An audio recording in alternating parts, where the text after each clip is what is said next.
Сегодня у нас было норвежское меню, и сегодня у нас будет украинский доклад, у нас два гостя из Киева, и сейчас их представит Екатерина Лёвич. Слышно? Да. Добрый день. Сегодня норвежскую пищу я пропустила, к сожалению, но украинские доклады никак не могу пропустить, поскольку сейчас много времени провожу в Киеве, и все это меня живо интересует. Сегодня у нас выступают два докладчика, которых я сейчас представлю сразу. Вот правее напротив меня Алексей Радинский, который является журналистом и видеоактивистом, и вы можете его знать как колумниста на моей странице в портале Open Space, но он также пишет для польского журнала «Критика, политика» и является редактором украинской версии журнала «Политическая критика», издательства в Киеве. Он также, как в качестве видеоактивиста, автор фильма, участник проекта Breaking the News, представленного сейчас Артуром Жмиевским на 7-й Берлинской биеннале. И его выступление будет называться «Искусство и политика. Охотиться по утрам, критиковать после обеда». Никита Кадан, который также напротив меня, художник, живущий в Киеве, один из основателей группы рэп и кураторского объединения «Худрада» или «Худсовет», участник множества проектов на Украине, в России, также и в международном масштабе, сейчас участник первой киевской биеннале современного искусства, лауреат премий многочисленных, но также автор текстов. И сегодня он будет говорить на тему «Новый дидактический музей и конец эпохи критического паразитизма». Я вот, кстати, первый раз читаю это название, и меня очень интригует, что это такое будет. Спасибо. Еще одно слово. Мы подряд прослушаем оба выступления, а в конце у нас будет общая дискуссия. Спасибо. I'm supposed to speak in English, which is a bit problematic for me as Ukrainian in Moscow, but still. The other thing I find a bit problematic is that speaking about art and insurrection in the time of a real insurrection outside, like immediately outside this institution, I think we should fix this problem by like joining all together in the evening the events that take place immediately on the squares of Moscow, and maybe continue our talk and discussion there. But I'd like to start with saying that while the art of insurrection or insurrectionist art is becoming more and more widespread both in Europe and in Russia, I'd like to start with the case of an insurrection against art that we experienced recently in Ukraine at the institution that I represent. And I would like to show you at first a small video showcasing the art exhibition that provoked this kind of insurrection, and then the insurrection itself.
Цензорів на боці пана Квіта виступили расисти та ксенофоби, виступили дуже активно. Я б уникав якраз таких тверджень. Це дуже небезпечно, тому що якщо, скажімо, одна сторона буде називати, скажімо, інших там расистами, то ця інша сторона буде завжди називати дегенератом. Я думаю, що не треба понижувати тон цієї дискусії.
I showed you this video because I think there is something really strange going on there.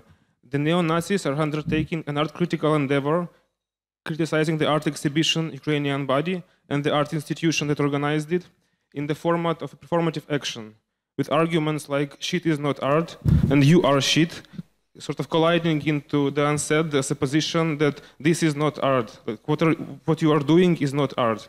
In response, the supporters of the art institution and the exhibition start using the strategy of détournement, the artistic strategy, addressing the provocateurs who came to disrupt their action of protest with the word game, glory to the enemies, which is an aberration of the famous Ukrainian nationalist slogan, glory to the nation, death to its enemies.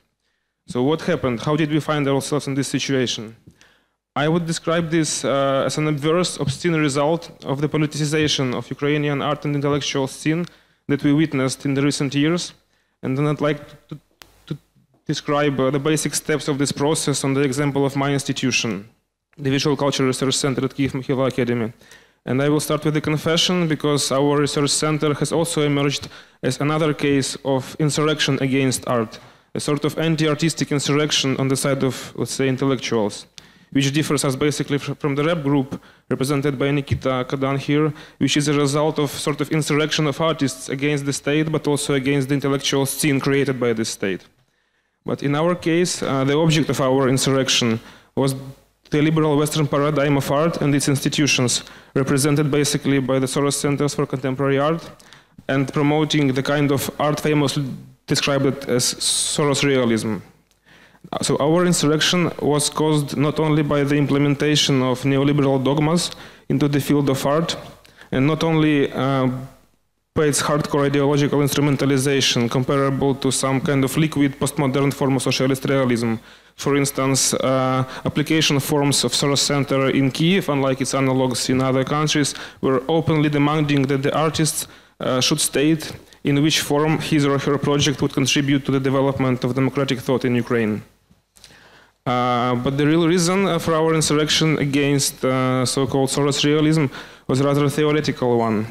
We were opposed to the model of consensual democracy implicitly promoted by the Soros institutions and its offsprings, and willing to replace it with an agonistic or even antagonistic model of practice.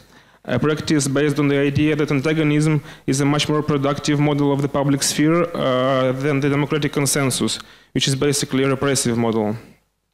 And by saying we, I mean a group of students, artists, and young teachers at the university where the Soros Center was located in Kyiv, who decided to create a new kind of institution in place of or at the ruins of the SCCA. So this institution, Visual Culture Research Center as we call it, was from the start aimed to blur the borders between different modes of creative practice, such as scientific research and artistic production. And to do so, we used the gallery space of the former CCA, which was heavily denoted as an autonomous art space, and turned it into a space of multidisciplinary discussion practice. But as a result, one could easily perceive our activity as a kind of a total work of art, with all the debates, seminars and conferences that take place in the gallery being automatically translated and perceived as a kind of artistic performance. And this turned to be partially true, but the artwork we were constantly producing was rather the community, or a web of communities, that emerged around our group and the sphere we were using, and the space we were using. So this community artwork is based on the principle of transgression of disciplinary borders, with artists engaged into political discussions, with political activists exposed to various theoretical discourses, and academic scholars involved into artistic production. And I would like to give you some brief background, theoretical background that we used in developing our practice, because seemingly the actors in the current field of artistic production find themselves in a situation described by Marx and Engels in the famous fragment from the German ideology. We could say that artists, scientists, and political activists have, I quote, some particular exclusive spheres of activity which is forced upon them and from which they cannot escape. So seemingly, to quote Marx again, we are all hunters, fishermen, shepherds, or critical critics, and must remain so if we don't want to lose our means of livelihood. But according to Marx and Engels, this division of labor is to be overcome in a communist society, where, I quote again, nobody has one exclusive sphere of activity, and where it is possible to hunt in the morning, fish in the afternoon, rear cattle in the evening, criticize after dinner without ever becoming hunter, fisherman, or shepherd or critic, end of quote. But it is clear that in the so-called communist societies, this Marxist ideal was never realized. It is also clear that in the post-communist societies, this utopian vision was made real in a negative, anti-utopian sense, because no one, first and foremost in the sphere of creative production, has nowadays any particular exclusive sphere of activity from which we cannot escape. On the contrary, what is forced upon us is an imperative not to have this exclusive sphere of activity, an imperative to hunt in the morning and fish in the afternoon simply in order to survive, without ever becoming hunter or a fisherman, of course, but rather still sticking to the proud self-definition of an artist. So the creative worker in a post-communist context is obliged to perform various kinds of labor and not necessarily creative ones. And of course, this situation is becoming increasingly widespread with the global rise of precarious labor. But in the post-Soviet countries, it is worth noticing that the rise of interest to multidisciplinarity in the humanities occurred basically simultaneously with the extreme precarization of intellectual labor in the 90s, when university professors switched to casual artisan jobs, or professional artists started to engage into mafia businesses. I think this line of thought could be developed much further, but maybe not in this case. For us, it was quite clear from the start that the very gesture of opening up an art gallery space for the non-artistic activities is in itself a political act. But the political consequences of this act were completely unforeseen. As soon as the space we were using was deprived of its autonomous artistic status, it became a site of social antagonism, just as we planned. But what we could not foresee, though, was the kind of forces and spirits that would be invoked in this antagonism. First, the religious fundamentalists within the university administration started claiming their right to take part in this newly created agora, with a visible ambition to overtake it, an ambition represented by an act of inviting a priest to sanctify the premises of the gallery, as if in an act of exorcism of an evil spirit of art. Second, we had to respond to a situation of a criminal persecution of artists and activists, most famously in the process of Volodarsky, who was jailed because of his artistic protest against the Commission in defense of public morality. And third, we had to deal with the violent responses towards discussing the topics that were considered controversial by some, like issues of class, gender, and sexuality. So the antagonism that we were celebrating as a tool of public debate clearly could not stay in the limits of discourse, leading to the acts of symbolic or sometimes physical violence. And as for symbolic violence, its most famous case was, of course, the banning of the exhibition Ukrainian Body that you just saw by the university director, who has famously reduced all the topics problematized in the exhibition, like poverty, exclusion, social exploitation, sexual exploitation, to the notion of pornography. So, and this act has provoked an overwhelming discussion in the media and the public sphere that had finally led to a complete ban of activities of our center as a part of university. And the nature of this debate may be epitomized in the accusation made by one of the editors of academic magazine published by our university, who claimed that the curators of Ukrainian Body exhibition were actually guilty of the death of young woman Oksana Makar, who was gang raped this spring, soon after she was gang raped, and her body was put on fire by rapists, but somehow she survived and was able to recognize her rapists. Still, the wounds that she experienced were so bad that she died several weeks after that, becoming sort of a media icon in Ukraine. So the argument was that there is a cause and effect relationship between showing this kind of controversial images at the exhibition in Kiev and the sort of acts of violence that led to the death of Oksana Makar, which could also be a good ironic response to the question how art really works that Artur Zhmeyevsky is posing now in the Berlin Biennale. So in case of public debate in Ukraine, the art works this way. But this is certainly not a kind of debate that you want to be a part of, which leads us to a great suspicion towards the effectiveness of discursive activities in a society that becomes increasingly conservative and neoliberal simultaneously, which is, of course, not only Ukrainian, but a global situation. So the case of Ukrainian Body exhibition made it clear that the visual culture is the only tool we've got now to create discursive situations that would not be immediately absorbed by the dominant media or bureaucratic structure. So the receipt of political effectiveness of art today would be show rather than tell. And this would probably be the motto of the new life of our Visual Culture Research Center that has now just started. Thank you.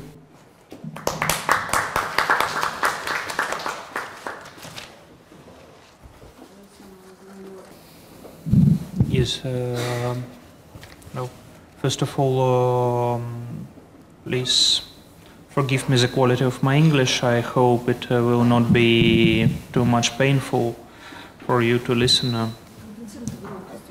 Okay, I want to tell about like end of time of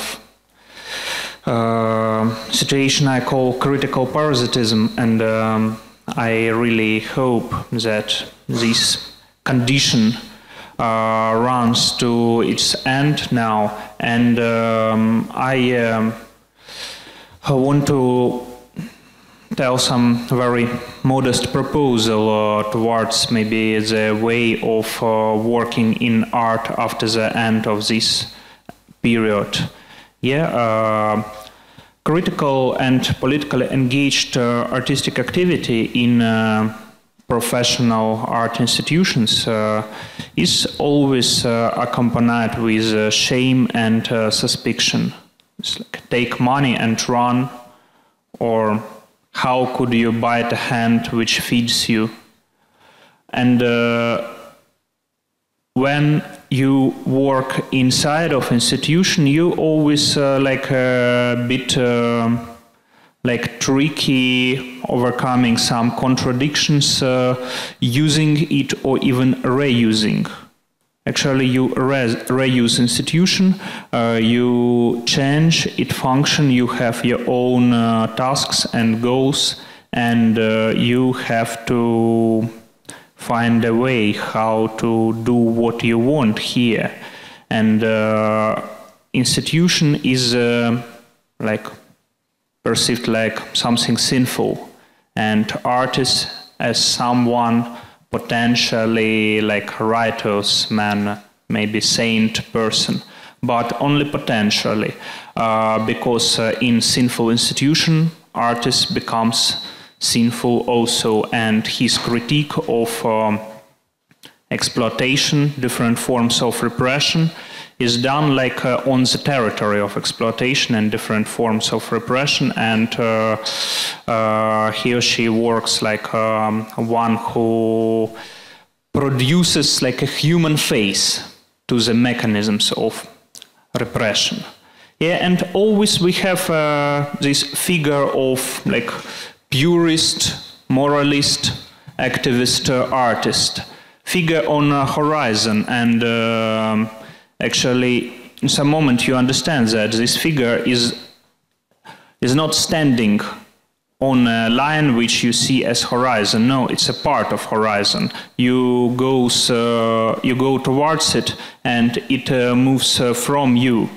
This position of saint artist always running from you, and you try to catch but never can. Actually, what you do in institution is like critical parasitism. You are critical, you use them, and you have never to give what they want from you. Each time they take what they want, it means that you failed. And much more often than this, that anybody close to this purist figure of activist artist, of independent activist artist, you actually meet a critical parasite. You meet him everywhere. You meet him in a mirror, yeah?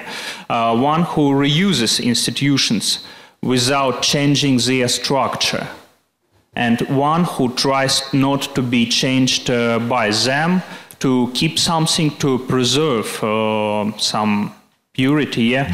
But I feel that it's a big illusion, that we can spend plenty of time in playing such games, but yeah, what we really produce is more and more suspicion.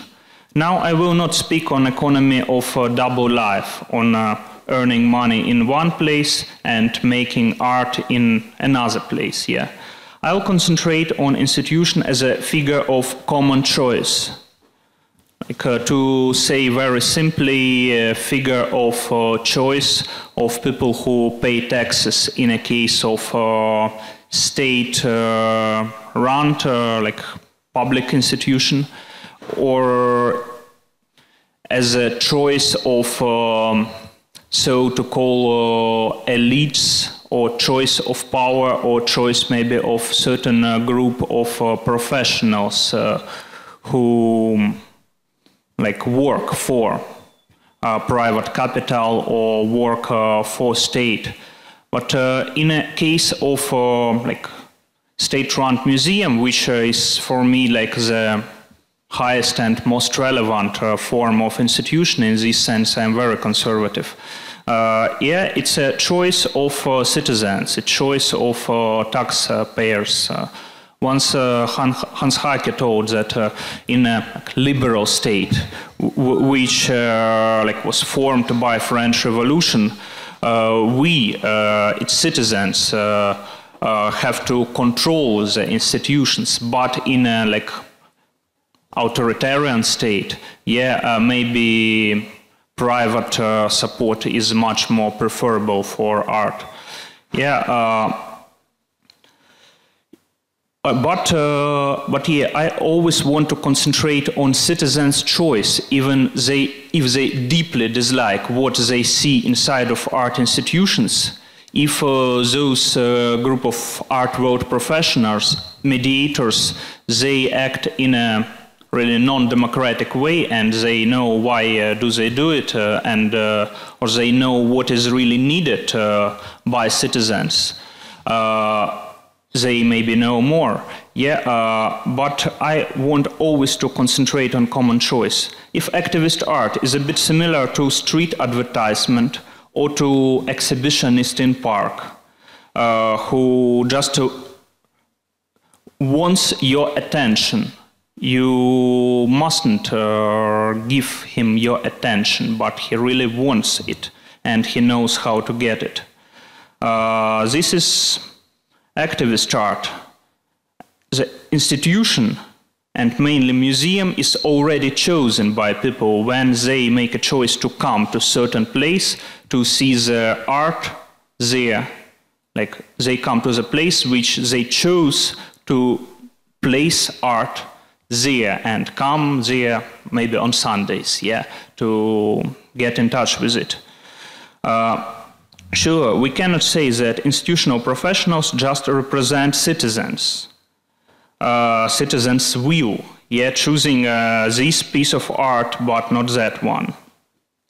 In her text from the institutional critique towards, from the critique of institutions towards institution of critique, Andrea Fraser writes, there is of course outside of institution, like outside, but it has no fixed substantive characteristics. It's only what at any given moment doesn't exist as an object of artistic discourse and practices.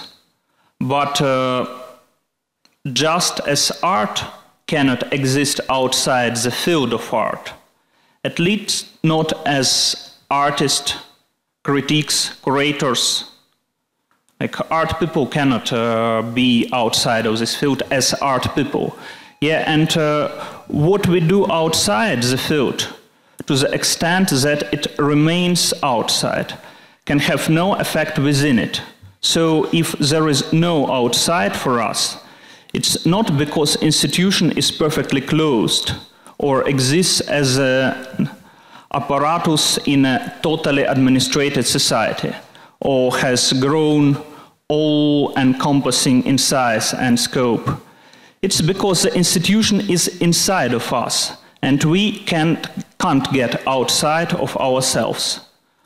The institution is a visible representation of will of citizens who decided that they will feed people who don't produce any material values. I feel this collective decision, which has this visible form of institution, inside of me as a part of my body, and it would make me feel really uncomfortable, but I'm used a bit. Really, when I feel this choice of those taxpayers, of those who support and control institutions, it's something which forms me, which gives me different forms. It's like a sport or maybe kind of surgery.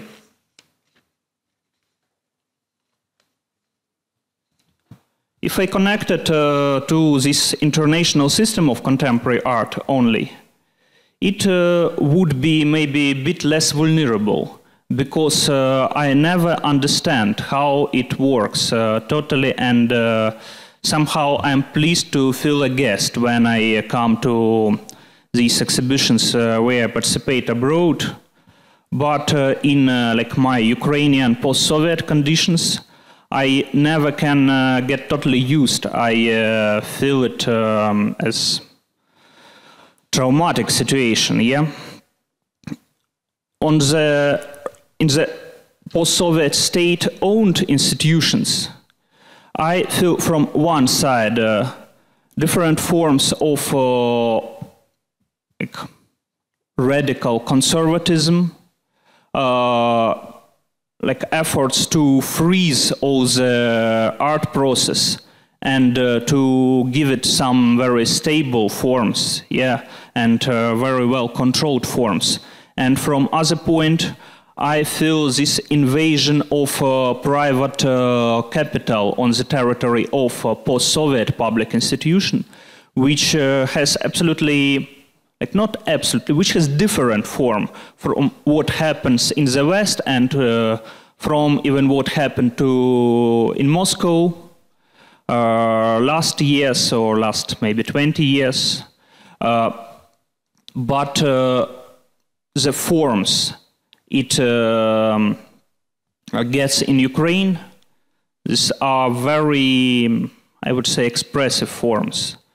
As example, we could speak about Ukrainian like art in museums, a situation between Muzgina and Mironova. These two museum directors. First one is elder lady who runs museum, National Art Museum in Kharkiv. Second one is art dealer who now turns into director of National Art Museum in Kiev, actually the main museum of a country. And if Muzgina is a figure absolutely formed by Soviet cultural bureaucracy, who is like a very, very official person and who is like keeper of the storage of spiritual values, yeah, who is one who, you know, controls the behavior in a temple. Second one, Tatiana Mironova, is a young energy of neoliberal transformations, energy of turning anything into kind of attraction and commodity. In 2009, Valentina Muzgina allowed Kharkiv artists and in this case also curatorial group Soska to make an international show of what we could call critical art. Yeah, and it was a big event for the Kharkiv city and a well-prepared exhibition. It existed for 1 day only, and it was closed, it was censored, and one of the works was destroyed personally by Valentina Muzgina. And why did this show open? First of all, it opened because it was supported by like foundation based on absolutely private capital and foundation which like tried to be a representative of this international art vote in Ukraine. And this private structure came into the public structure with a proposal to modernize it, to show the progressive international art in a space of tradition, of classical art. Yeah, and it was this rhetorics of modernization, of revitalization, of like inviting plenty of young people to come, like a new audience. Yeah, and it was maybe pleasant to hear, even for quite conservative, like Soviet directors. And the show was open, but person who runs the museum, she just didn't know how will it look, how these things look like. And after this first meeting with this kind of art, with some critical films, with documentation of street interventions and so on, she decided that it's like a banal hooliganism and only thing artists want is a scandal, and okay, I will give it to them. Yeah, in second case of Mironova, she entered National Art Museum in time when some modernization and turning of this very conservative post-Soviet art institution already started a few years ago, and started because of like horizontal initiative of several people, like young museum workers, 2 people who acted as museum curators, even if there was no such an official figure in this museum as museum curator. They started to transform the institution from inside, and now they could maybe be happy that young and well known in Ukraine and very effective as art dealer, director enters the institution and proclaims the turn towards contemporary art. Everybody's sure that Tatiana Mironova will modernize National Art Museum, and if main content of its shows for 20 years was landscape painting and things like that, now there will be a lot of contemporary art installations. But what kind of art is exhibited there, and what is a way to exhibit it? It's a decoration for spending time. She is very well known in Ukraine for the extremely foolish text about art parties as a new trend of spending time between powerful, beautiful and progressive people. And now, when she just started to work as museum director, she doesn't leave her previous business. She's still art dealer, and in show which goes now in Kiev with a nice title, Apocalypse and Renaissance in Chocolate House. Because it's a parallel event of Kiev Biennial, which is called Apocalypse and Renaissance, and Chocolate House is a venue, yeah. So you see that these people are really creative, and she combines her possibilities as art dealer and her possibilities as a museum director, and she also collaborates with another museum director, Yuri Vakulenko, who same time has, for example, an auctions of artworks inside of museum space, and one who runs these auctions is his son Evgeny. So it's very interesting combinations of private and public on Kiev art scene. In this case, I feel myself between Mezgina and Mironova, between Pinchuk Art Center, which is pure model of this neoliberal private institution, and Arsenal, which is state museum with a really very conservative program, but which now is on reconstruction, and in time of reconstruction it gives a space to huge but very cheaply done contemporary art shows, but now starts to run a very ambitious project of Kiev Biennial, which was prepared very quickly because the budget of Biennial is a result of Euro Football Championship, and this championship gives a possibility to very huge, ambitious and creative projects in Ukraine. And also I feel myself between this post-Soviet system of state art support, from which I have totally nothing, which is support of conservative art, only such structures as Union of Artists, which is not only trade union and which could fight for the rights of art workers, and which is not only structure which owns plenty of square meters in lots of Ukrainian cities, because Soviet system of art support it had a lot of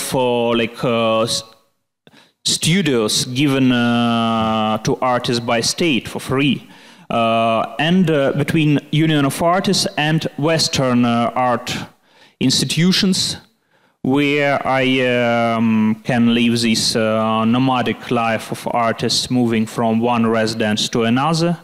But same time, I feel that choice of Ukrainian citizens which choose Mizgina, which choose Mironova, which choose Arsenal, is also part of me. All these things are really part of me. I totally agree with Andrea Fraser that institution is a part of myself, and choice of these groups of people and all antagonisms between these groups, for example, between Ukrainian traditional art lovers and Western curators, between Soviet museum bureaucrats and between new creative neoliberal managers. All these contradictions are also part of mine, because this system of art includes really them all, and I totally disagree with any model which excludes any any of these group, even groups most conservative. So I see for any possibility to live, maybe to live, I don't know, today, tomorrow, or in 10 or in 20 years, maybe in the end of my life, to spend some maybe few days when I'll be, I don't know, 75 in the time after the epoch of critical parasitism, of reusing the institutions, of playing these weird games. And I look for the model of museum which could be part of me without any discomfort for this institution and for me. And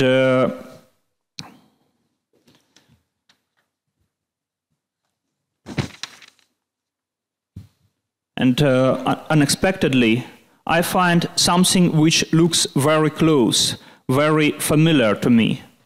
This is a regional study. I don't know that I translate Russian word краеведческий. Yeah, local history museum in some small town, for example. Museum in a city where no art gallery, where no different museums, but only one institution, which includes example of local soils and minerals, a lot of economical and political information, a lot of historical documents, and works of local artists as well. And often these works are devoted to the history or even to economy of this region. And they are exhibited there as some facts of reality or documents of reality. It looks for me very close to what we can call a didactic installation. Some projects, for example, we can remind works of Andrea Zygmunt and Alisa Kreischer, but at the same time, we can remind some situation from non-artistic practice. For example, Museum of Society and Economy, created and designed by Otto Neurath in the first half of 20th century, or his Museum of War Economy. For me, didactic installation as a single piece of art and didactic installation as a form of presenting different pieces of art or documents or different facts of reality doesn't differ very much. It can be single work, it can be kind of exhibition design. And I feel that this interdisciplinary regime involving different branches and spheres of knowledge, and same time creating a headquarters for activist practice, without these clear divisions between autonomous art, like highly bureaucratized academical knowledge, and out of institution activism, is something I would like to struggle for. I have no enthusiasm towards changing an institution in its condition of some shelter for art. But I have this very modest proposal for the people who act in art field, in academy and in activism, to start to work on a project of this new kind of interdisciplinary institutions, which will be most close between the things which already exist to these local history museums, to these places which create some like islands in neoliberal conditions, which are something different themselves, where knowledge is combined in a like non-populist way, but same time non-specialized way. It's not academical bureaucratized knowledge, and it's not an art as commodity, and it's not an activism as a kind of spending time or feeling yourself like a bit better in moral sense when you just try to do something. Really, this new form is something we try to do inside of our interdisciplinary curatorial group, Khudrada, based in Kiev, which includes architects and poets and translators and social activists and artists as well. As I see practice of Center of Visual Culture Research, it's also a kind of sketch of some institution for future. And really, this kind of institution will let me feel like better, not feel myself this kind of critical parasite which makes Occupy camp inside of Kunstwerke exhibition space and who tries to like get money for art and use them for politics and so on, which doesn't like play a game, but same time, if we don't have this institution, we have to produce this reusing of art system and creating this new kind of structure. Same time, I see no other variant for today. Thank you.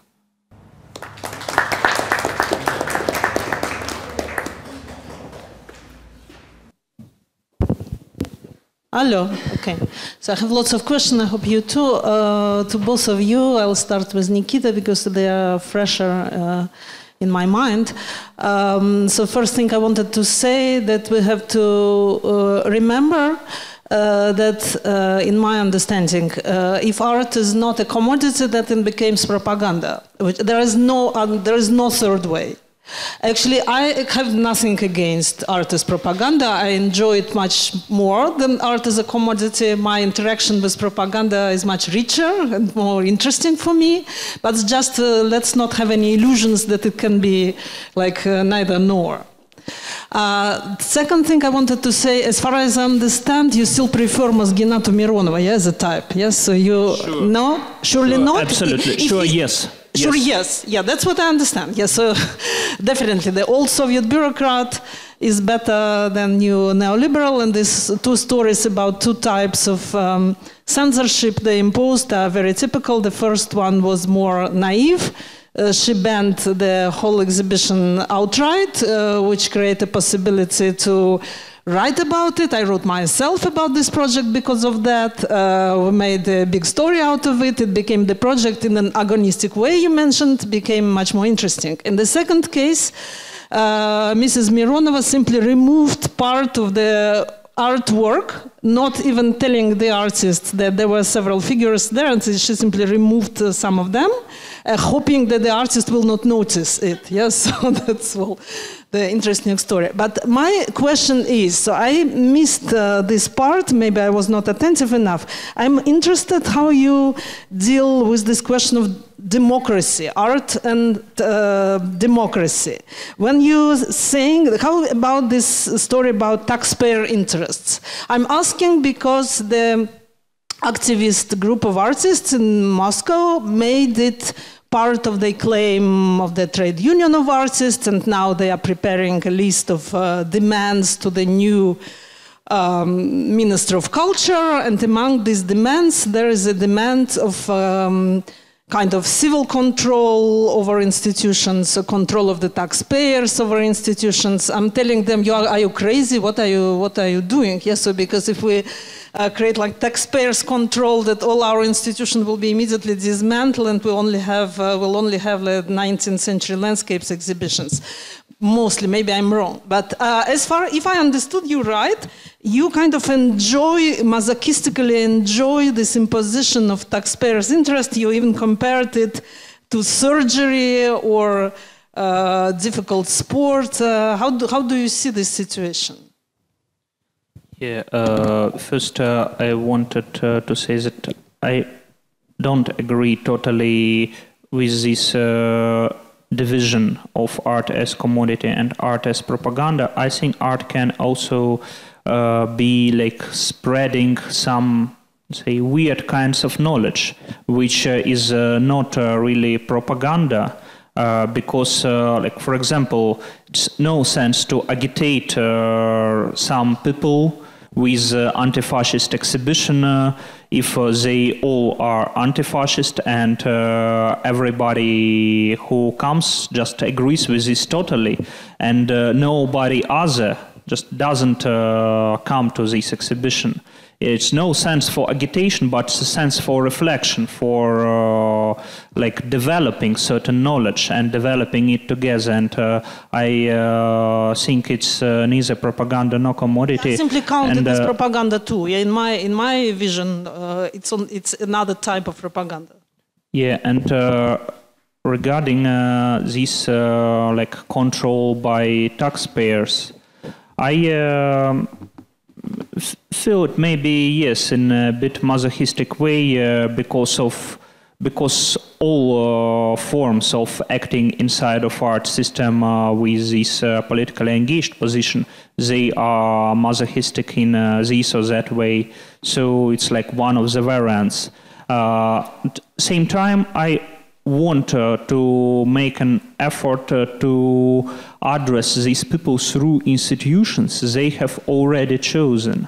What's important for me to base all this activity on the choice which was already made long time ago, because people need this local history museum. Nobody makes a manifestation that we want to close our local history museum in town because it's boring, nobody goes there, it's didactic, and we want a center of attractive art, and we want shows like by Anish Kapoor.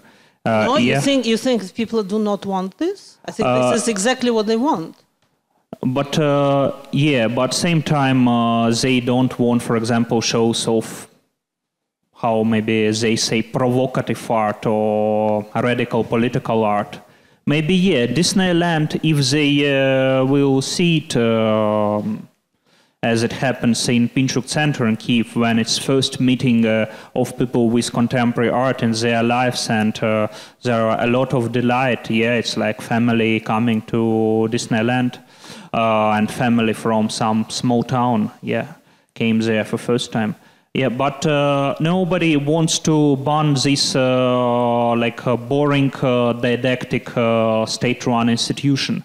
And I think that we can build these new kind of interdisciplinary structures on a base of these institutions, or maybe not formally on the base of these institutions, but on the base of this kind of people's choice.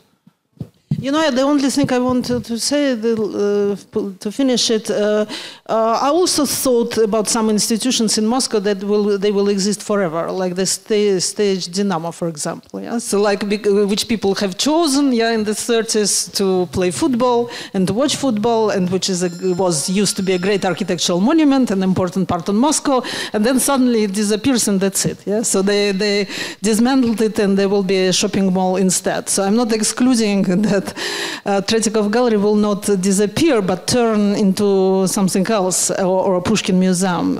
So I also, of course, I enjoy the stability of this old institution, which will always open the arms to us, even if they are kind of against us, but they might be interested in our exhibitions. But this also might be an illusion that it will be forever. So we'll return to this with your questions. So now my question to Alexey. I enjoy very much what you said about Soros. If I understand right, you distance the activity of Center of Visual Culture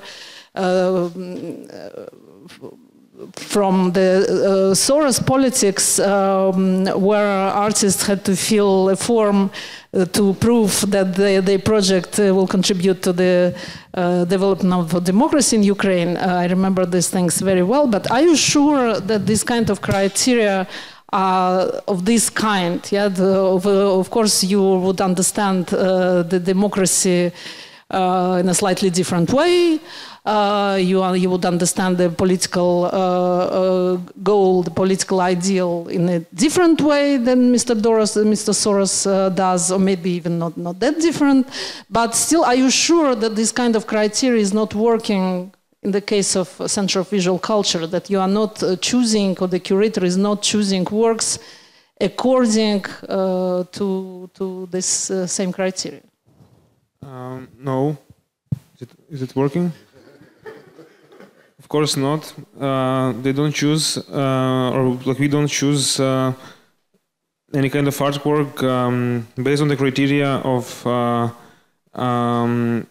let's say, okay, I have no problem with democracy. I'm not against it. I would just like want that democracy could be more real, or maybe more direct, and it's also the practice of what we do at our center is kind of attempts of implementation, at least at some points, of the principles of direct democracy, or like working with this. But the problem is that if you really have to fill in the form in which way your artwork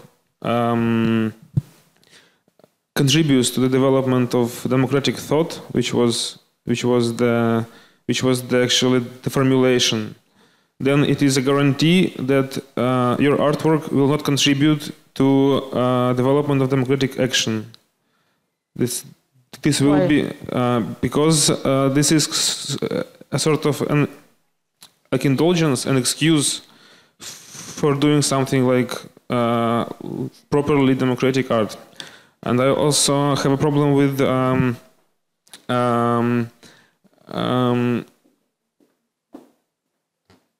like hiding the propaganda behind the surface of democratic rhetorics. I would rather agree that there is propaganda in commodity art, but I think the problem is that that a lot of propaganda art is simultaneously commodity art, and that was also the case of the so-called Soros realism. It was a propaganda of commodity. It was a propaganda. What did I say? Soros. Yeah, of course. I think that Soros realism is just another form of socialist realism, like in dogmatic way. It's like not stylistically, of course, but in a way, the structure is a socialist realism in the new conditions, in like socialist realism under the conditions of neoliberalism, where you have to like develop that it is supposed that this kind of art that is extremely varied in techniques and it's extremely varied in the media form, and it's extremely varied in the topics that it undertakes. It is still regarded as a form of implementing certain policies. It is interesting that the same institutions that were supporting contemporary art, at least in Ukraine, were also supporting very actively the institutions like free elections I have nothing against free elections too, but I'm not really sure that this is kind of a compatible thing to do to unite, let's say, even engaged art with the notion of free elections. And of course, when this kind of people say free elections, they mean free markets. So this was socialist realism aimed at making art more compatible for a free market. And of course, they succeeded because this model that we like to use, this formula that Ukrainian art had basically two realisms in the last 20 years, because we had a transition from Soros realism to Pinchuk realism that we have now, and I think this transition was really organic and natural. Some other questions? Well, I have a question. You quoted my favorite passage from Marx. Yes, about that somebody could be a fisherman in the morning, a gardener in the afternoon, and a critical critic at dinner. I think that's exactly. For some reason, he uses the word critical critic. You know, of course, I like it so much also because it's maybe very relevant to my own activities, yeah? And both of you spoke very much about the need for a different kind of art institutions that are not so narrowly focused on one type of activity and all of that. When I say this at my lectures and people want to kind of criticize me or attack me, what they ask me is, well, when you describe this kind of a society where there is no more narrow professionalization, where somebody could be a cook during the day and then an artist in the afternoon and then a politician by night. Aren't you also talking a society of hobbyists? Yeah, where nobody really knows how to do anything particularly well. I was just kind of wondering, what if I put this question to you? I tried to actually answer this question in presentation, because when we talk about the society that sort of Marx and Engels described in German ideology, I have a problem because I have a feeling that we are talking about the society of precarious workers, actually, because none of us has an exclusive sphere of activity. And we are all, as I said, we are like fishermen and so on, and critics and hunters. But we are not doing this because of some progressive change, or like because of this is more like this is more. We don't do it because we want this kind of activity, but we do this just to survive. Still. So, and I'm not sure this is about hobbies. It's more like about survival. It's about practical things. Because look at what artists do in Kiev and in Moscow. They are some of them like who are more lucky.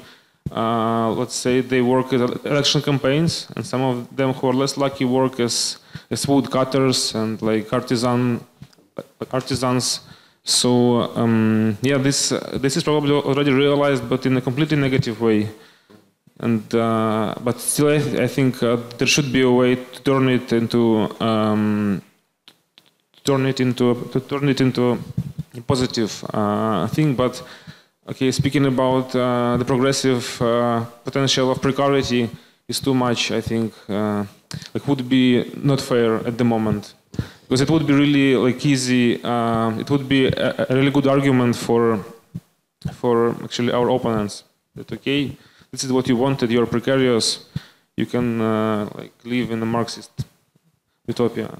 No, I think it's more complicated than that. Although I agree to some extent. On the other hand, I see some positive and actually lots of positive values in the hobbies, yeah, in the non-professional activities. You know, that's a little like it may be too. I'm jumping to a different topic, but that's like my discussion with Palestinians. Yeah, so they don't have any state. They don't have stability. They don't have state. They don't have one thing they lack, which I sympathize very much with. Although it's difficult for me to imagine how would you feel in such a situation. At the same time, they are so fixated in it, so they do not see any positive values in being a kind of wandering Palestinian.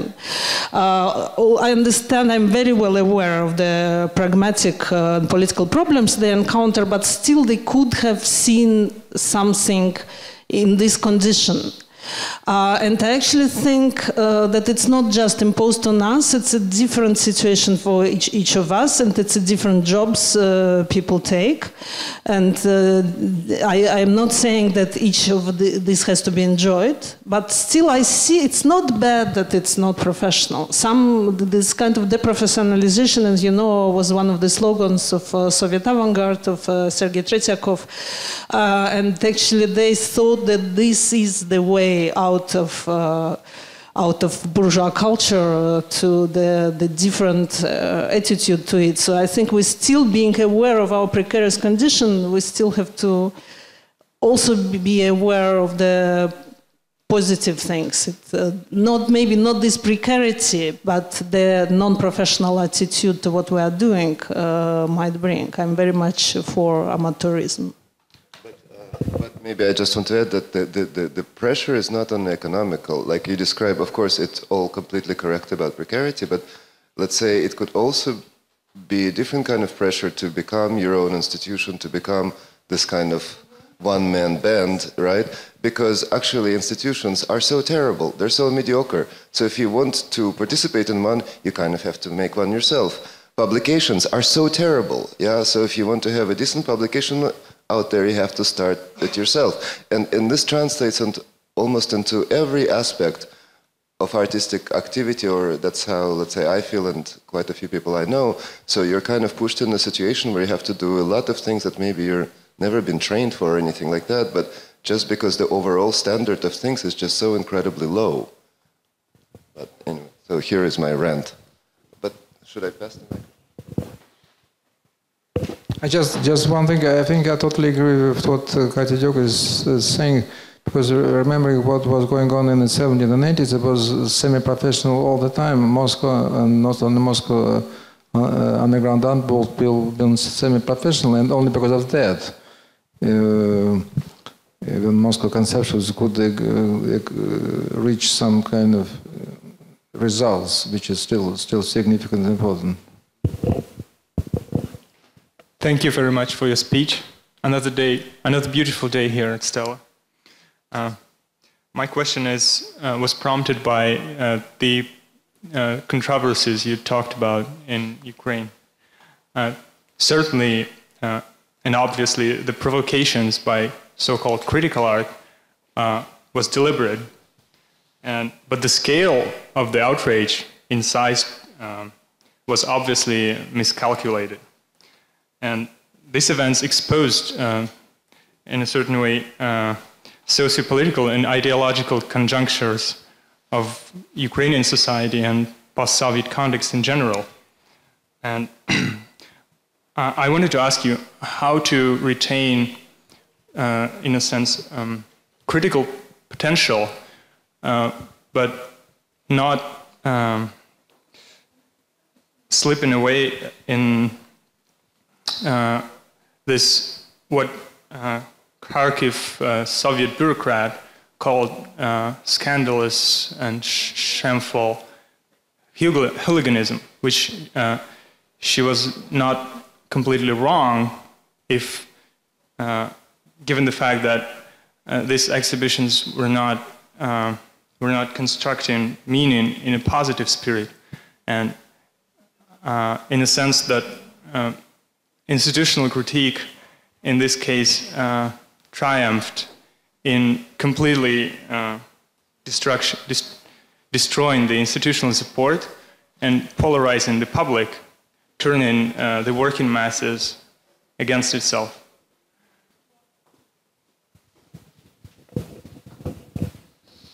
I think that in our conditions there is no way to avoid this element of public conflict, some contradiction which is very visible and which for plenty of people is much more interesting than art practice with its own intentions.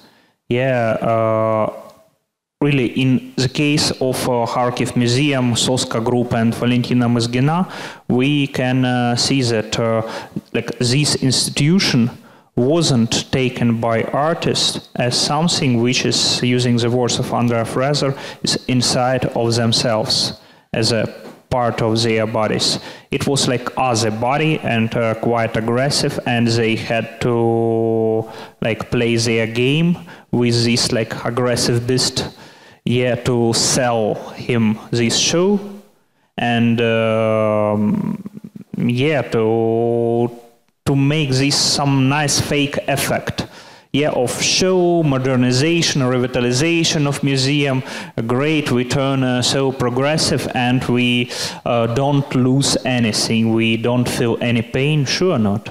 Sure, you will feel pain, and all these processes, they're quite traumatic. What is a big problem for us in this? That just a few examples. When in 2008 we, like rap group, created a show in Kiev which included documentation of like street interventions, street actions, yeah, and like utopical architectural projects like paper architecture.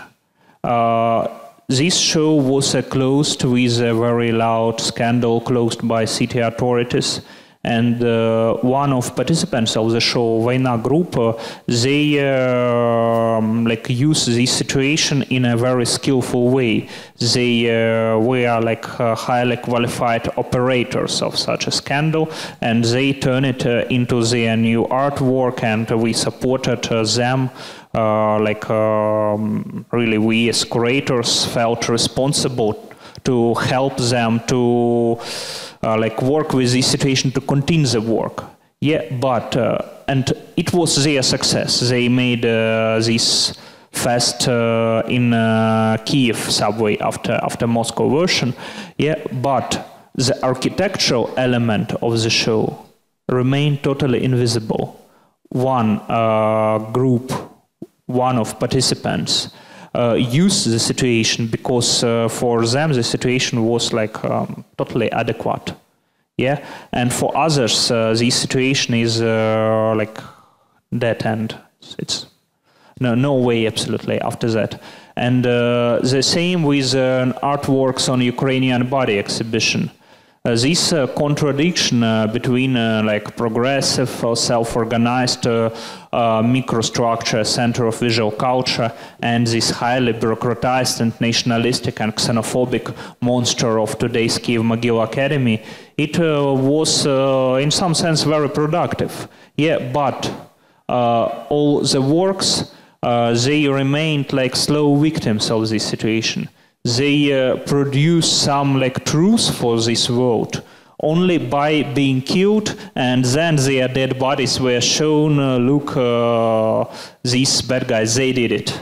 And after that the riot starts and people gets freedom, yeah. But these few dead bodies, they are just needed, it's technical things. So very often artistic work or interdisciplinary work built on reflection of situation becomes like a hostage of such a situation, such a contradictions. And really it's a choice for artists or to start to operate with these situations only, or to like go away. And I see that this regime of loud public contradictions is not only one possible. So now I don't have like an answer method like universal for such situations. Yeah, I think my answer to your question would be, that we should just program the antagonism that we create in a better way. Like we should be more,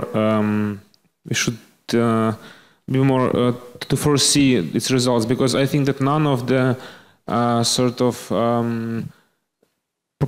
provocative or controversial or scandalous art projects that we mentioned here in Ukraine, apart from the action of Radinsky, none of them was aimed at being banned, none of them was aimed at being censored. It was not their primary aim, and this exhibition, Ukrainian body, was not a provocative exhibition at all. It was a normal exhibition. But the thing is that probably the art and intellectual scene in Ukraine is still sort of overestimating the society that we live in, and we try to speak to the society in a normal way, but what we get in response is just some acts of violent critique, symbolic violence, or physical violence, which was also sometimes the case with our center. So it's not about becoming more mild or like more reserved, but it's about taking into account the real conditions of society and programming the kind of conflicts that we create, because we still think that the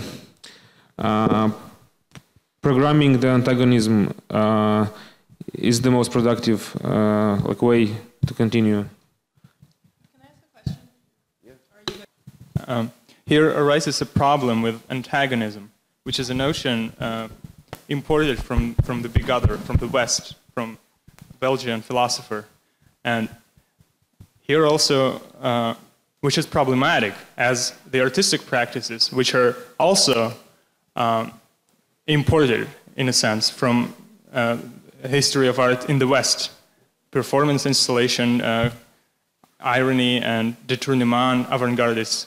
And these imported models come in a conflict with local context. And I wanted just to have a clear, to clear your opinion on antagonism and how you see agonistic practices in post-Soviet context. I don't merely see antagonism as a notion important from Chantal Mouffe, of course, because antagonism is basically, it's not a notion, it's the basis of society we live in. Like each Marxist will acknowledge that the core of the society is antagonistic. There is a clash of different interests. There is a clash of, let's say, class interests, gender interests, like national interests, and so on. And that's how society functions. So the theory of Chantal Mouffe that, of course, we relate to is one of the ways to describe the situation, and also in a practical way. But the thing is that you either acknowledge that the society is agonistic and try to work with that, or you put this under the table and try to create some nice Habermasian, public sphere, which basically always collapses, as we experience. I asked this question because you mentioned the word you slipped in was we overestimate the society, because you always look back at the model, the big other, the West, and this is problematic. Okay. No, what I meant that we overestimate the society is that it was really hard for us to imagine. It was really hard for the curators and the artists to imagine that the response to this exhibition would be so conservative and so reactionary. We really did not. It was not created for being banned at all. It was supposed to be a normal, a bit controversial exhibition that was supposed to start a discussion, which never happened. In like everywhere in the media, in the art. No, it was not. It was not aimed at the exhibition took place at the university, but in a public space available which was available at the time for everybody. So the idea was to start a discussion, like not to start a scandal. So that's what I mean that that we overestimated the situation. Okay, can I ask a question? Thanks. Hi. All right. So I want to go back. Now I have a couple of comments, but I want to go back to the question about the hobbyist that Anton raised earlier, and Alexey responded to. by bringing in the notion of precarity, the sort of for purposes of survival. And I think that there is some connection between the hobbyist or amateur and precarity that we need to think about here, and its connection to a certain kind of political action. First of all, I don't know. I definitely agree that we need to think about precarity beyond the economic, and maybe even beyond the sort of being forced to do it yourself that Anton brought up, and just think about that precarity. In some sense, any kind of work or any kind of living has always had the quality of precarity, depending on what your labor is, right? There's a lot of labor and work, whether it was supposed to be stable with a pension, in which many people never, it kills people, right? There's lots of work that people had to do that made them, for example, die young. That women in the world, one of the major causes of death for many women in the world is childbirth, is the labor, they die giving birth. So in some sense, there's a lot of work of just any kind of life-sustaining survival work that has always been precarious. So I guess we have to think about precarity, I think, in a broader sense, and it's something not to be, precarity I don't think is something to be pushed aside as a negative necessarily, but as just another condition that we now have to work with somehow in the process of making art or making institutions we want or whatever. But precarity is there, and we can't get away from it. And I think it's neither bad nor good, it's what it is now. The other thing that this, I think, question brings up is I think when we work in this realm of precarity, and when we think about the hobbyist, it means we have to think, it suggests to me that it changes what it means to do something well. So Anton's original question was about the hobbyist. If everybody's a kind of amateur or hobbyist, then it means that nobody does anything well. But I think it means that it changes what it means to do something well, right? Because what it is to be well is always matters what the context is, right? Like there's not, I don't know that there's a universal value of what it means to be doing something well. And so if we have all of these precarious moving pieces, and we have all of these different disciplines that are overlapping, then it means that the context of what wellness is must be different. So in a way, the question itself is a kind of trick question, because the world, if everyone's a hobbyist, the world in which doing something well was important is no longer existing. So what well means and that value is changed. So we have to talk about the new value of doing something well within a new context. So I guess my other question is about the notion of the didactic institution, or comments, this one. Well, this one is more of a question. So I really like the concept of the didactic institution. And in New York, where I'm from, I try to work with institutions like this. And I became a teacher, like a public school teacher 10 years ago, rather than working, after working in arts institutions, because I like the feeling of the old buildings more. I like the feeling of these, not these kind of white box-like spaces, but just, in many ways for me, many people live in New York, and unless you have to go to the Department of Motor Vehicles a lot, the school buildings, or these old kind of institutions, you don't really feel the city. So there are always going to be these really shitty schools that have a museum in the back and something going on in the basement, and I really like that. But I left the school system because of another thing about these institutions that I would like you to address, which is, yes, the people have chosen them, the taxpayers pay for them, they're sort of there and they're going to be there for a long time, but they have also chosen a notion of locality or home, or very conservative notions of, and exclusive notions of certain kinds of cultural values as exist in a public school system. Certain notion of history, of nation, of culture, all of these things are usually there. And there are things people find a hard time questioning. So this kind of resistance to change, which is also a positive part of these things, this endurance, is also a kind of problem, I think, for interdisciplinary actions and other kinds of actions. So how do you kind of deal with that? You know, I think that we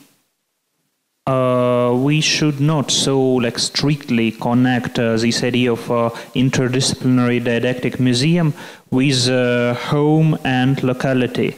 I think such institution could be movable also, and it could exist online. And I understand it could look so that I am like fascinated with the style of old Soviet small museum in a totally aesthetical sense, and want maybe to create images, something of this kind, like installations which look like such a museum, like very much what once Kabakov wrote about his total installations of the Soviet life, and especially of Soviet museums, yeah, that he likes it to make in a like biggest, most powerful, richest Western museums, also because it's like stepping there in a dirty boot, yeah, and leaving the traces. I like this feeling, and I feel that we could install such didactic spaces everywhere.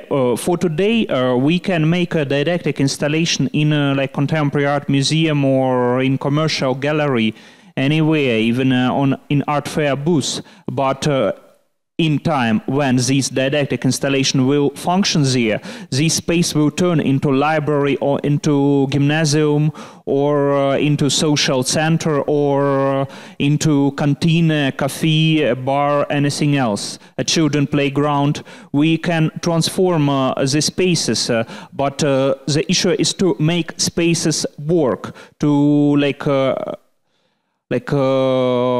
realienate these spaces, to think about which we talk tomorrow, how some like visual methods, how aesthetical like inventions can go directly from function.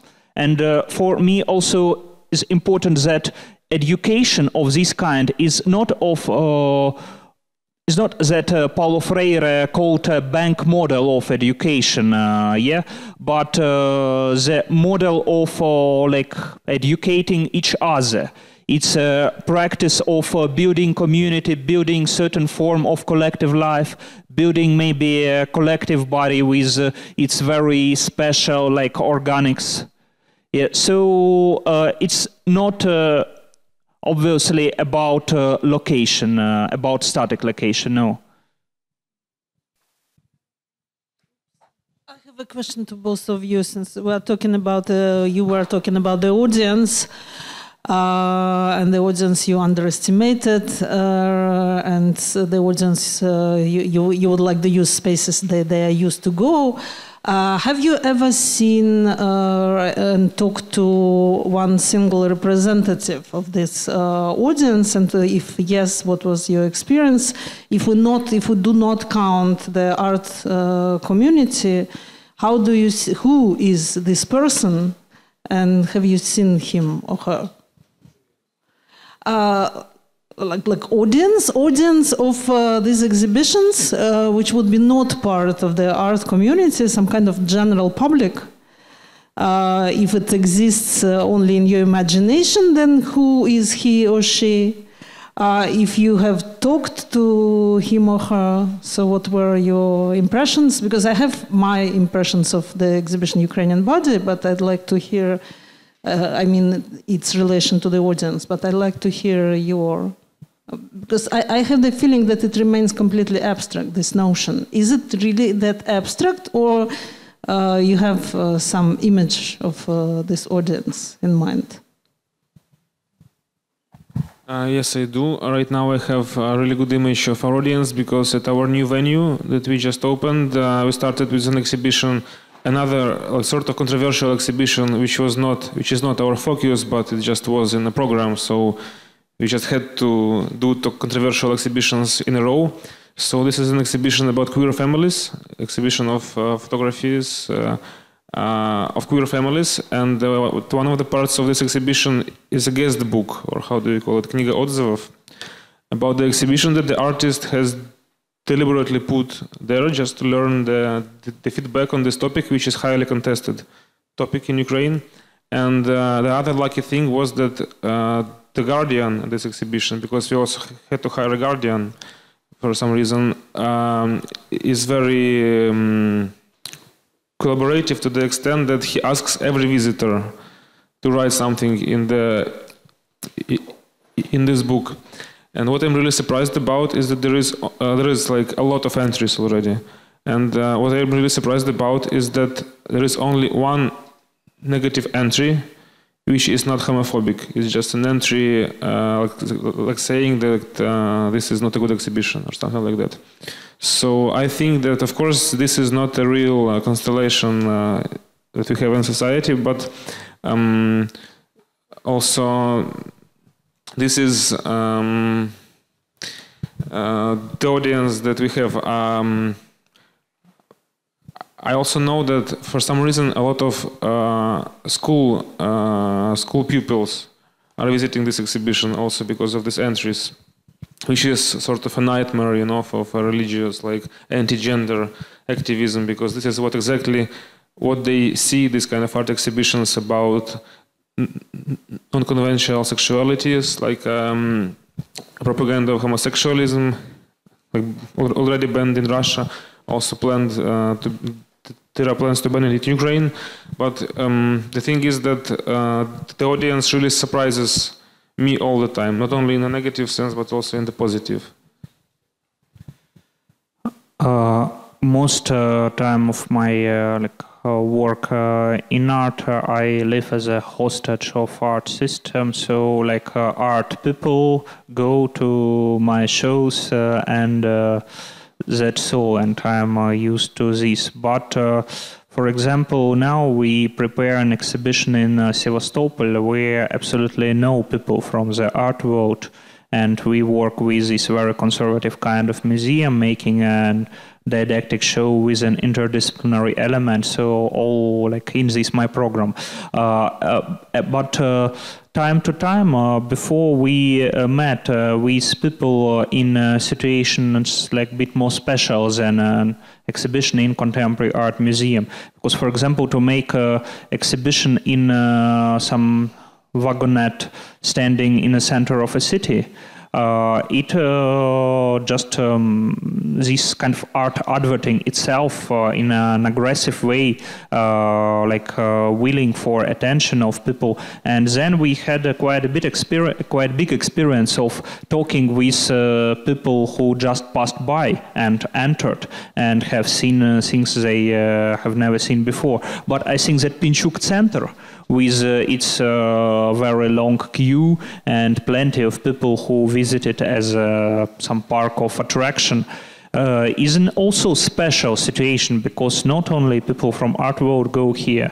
and these people enter some artist talks which happen there time to time and ask their questions. But what is really not good, that is like ironical attitude towards like silly question from unprofessional audience.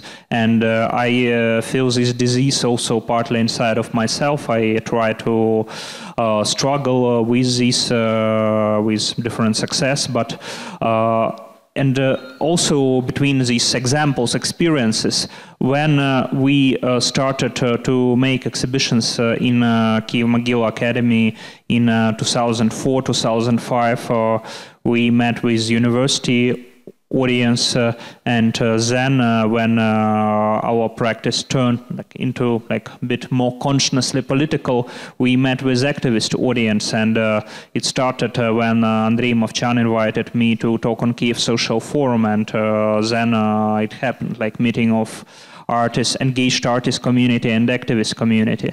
And as I know from a lot of Western colleagues, even if they do like politically engaged art, touching the issues with which activists work, also activists doesn't go to the shows. like street anti-fascists, they don't go to the museum shows about the phenomenon of contemporary xenophobia. No, they don't. And trade unions, they don't go to the shows about like working class conditions. In Ukraine it happens, and time to time I have these experiences, but I don't have this all-time experience. It's one example, one situation, other one, and all this is very like a small miracle. And it's not good that I felt like a small miracle. Sasha Volodarsky, he once told, I like his phrase, that like leftists often think that workers are cute. They like to pet them in some way. When they have this miracle of meeting with a worker, they feel this kind of delight. Yeah.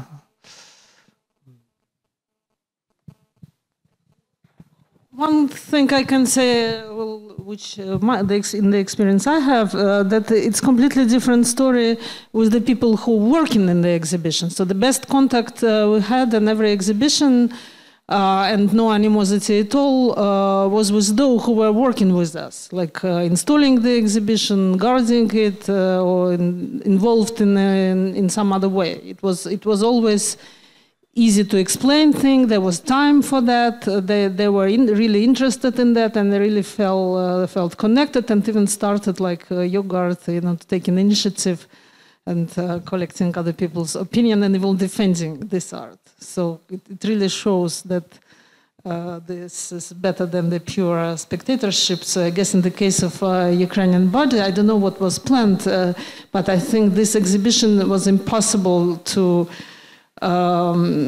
integrate the audience without a work of explanation, discussion. It could have worked as a decoration for a discussion. If discussion would be the first thing, an exhibition, something which is what's completing this discussion, that it would have worked. At least what I saw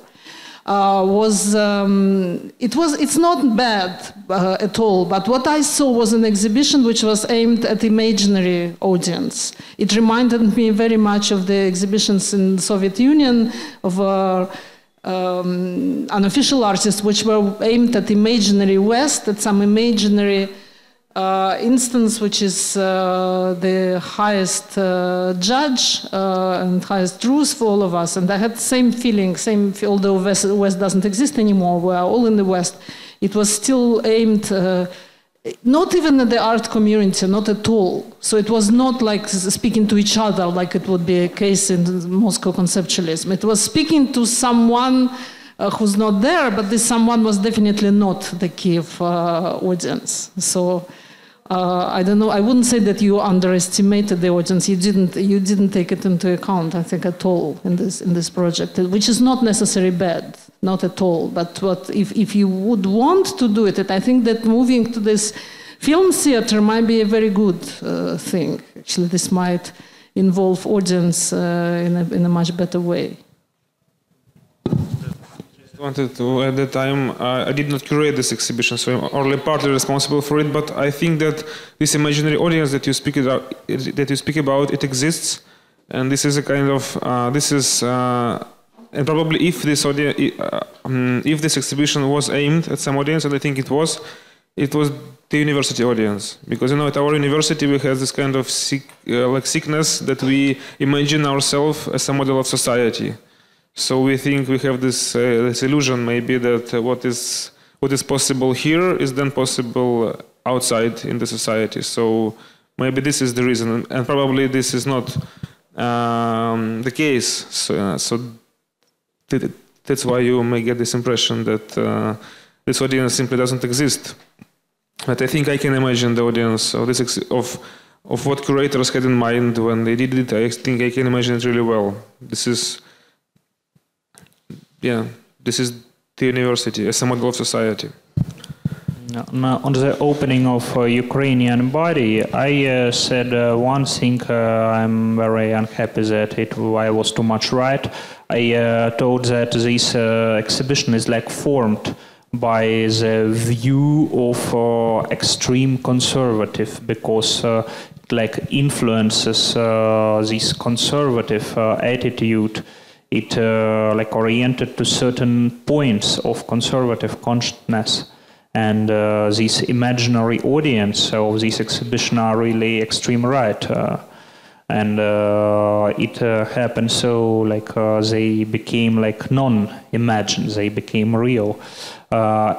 In lots of cases in Ukraine, and I think in Russia, and such situations where everywhere in post-socialist like region where contemporary art is visible anyhow, is that a scandal goes instead of explanations, that discussion is like an additional element to a scandal. Like you have some provocative post on Facebook in a blog, and then you have like few hundreds of comments. And these comments, they are somehow looks like discussion, but this discussion is under big affectation.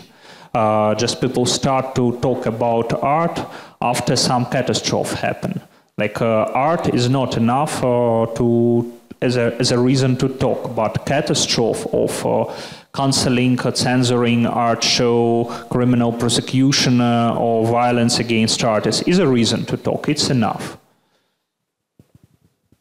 Are there any more questions, or slightly moving towards the end? If there are no interjections, then thank you. Yeah, maybe we should slightly move to the square, I suggest.